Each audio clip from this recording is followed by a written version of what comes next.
We are going to speak a language that Jennifer understands. Tugenda n'okuba ntubaza n'olulimi olwo lwa Jennifer nawe alwakwetegereza. We are going to clap for her in a language that she understands. Tugenda kumuteerera mu ngalo omulingo nawe yetegereza. So everybody like this. So let's do this until leka tukole tutyo obwo tukuteera mu ngalo mu lulimi lw'ola akwetegereza. Mwebale muno. My name is Sophgenyi. I'm a human rights lawyer, and I'm the founder of Sophgenyi Feeble Care Initiative, abbreviated as SFCI. We are a registered non-profit organization with a vision to transform lives of persons with disability. We advocate for inclusion, basing on the principle of leave no one behind. Our aim is to create a society where persons with disability live in dignity. I found this organization in the year 2019 during the COVID-19 lockdown, though we started being fully operational in the year 2020. I was inspired by my personal experience. 23 years ago, I suffered a debilitating bathroom accident and I sustained head and spinal trauma. This affected my nerves, causing a neurological disorder called cerebellar ataxia. This affects balance, control, and coordination of movement, and that made my walking a very difficult task. So since then, I've been unable to walk on my own unless I'm supported either by a human being or a walking aid, such as a wheelchair or a walker.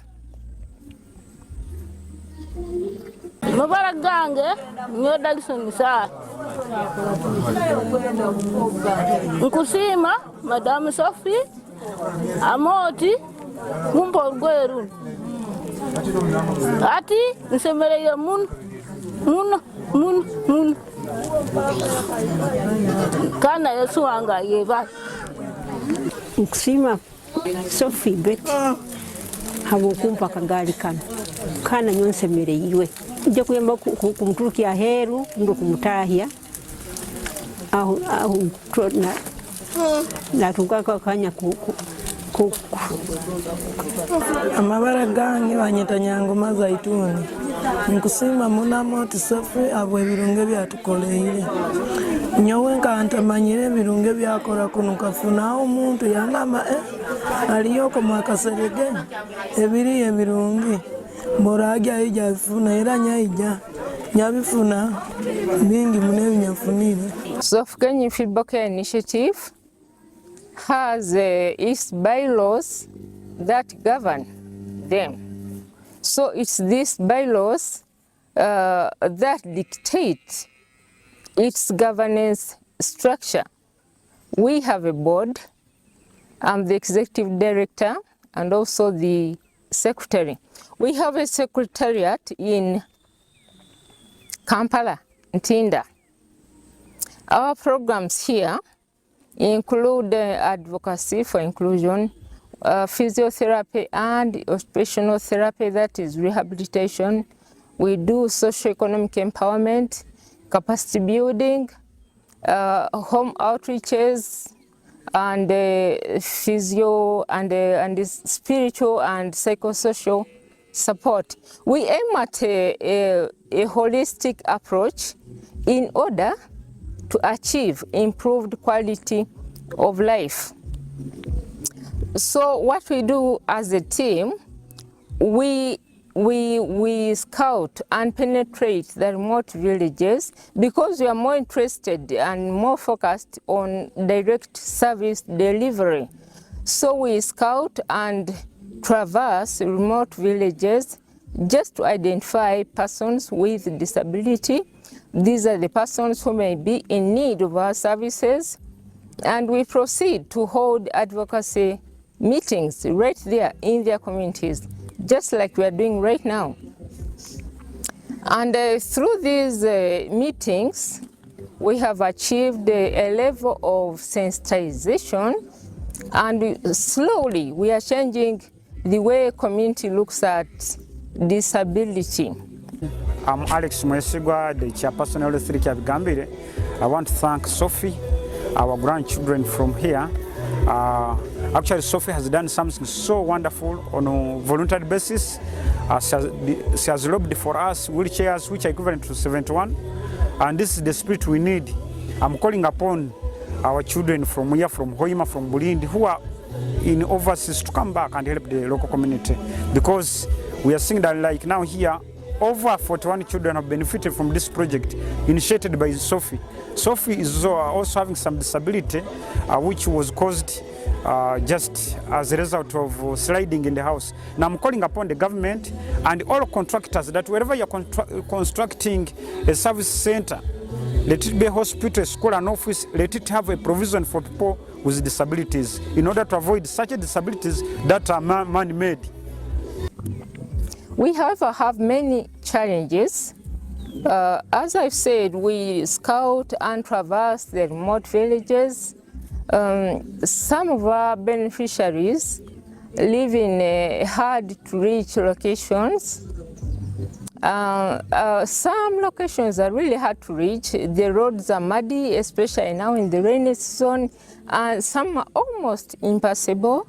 To reach them is quite hard unless by car, and we don't have a vehicle. So a vehicle is our immediate need. We also need rehabilitation equipment such as wheelchairs, we need crutches, we need groceries, we need clothes, we need school fees. Okay. I know our government is interested in persons with disability. It's interested in inclusion. That's why there's a full ministry in charge of PWDs, that is the Ministry of Gender, Labor and Social Development, which is good. But when you go down there in the field, that's when you will realize that government hasn't actually done much, because these people are hidden away. They are totally unidentified.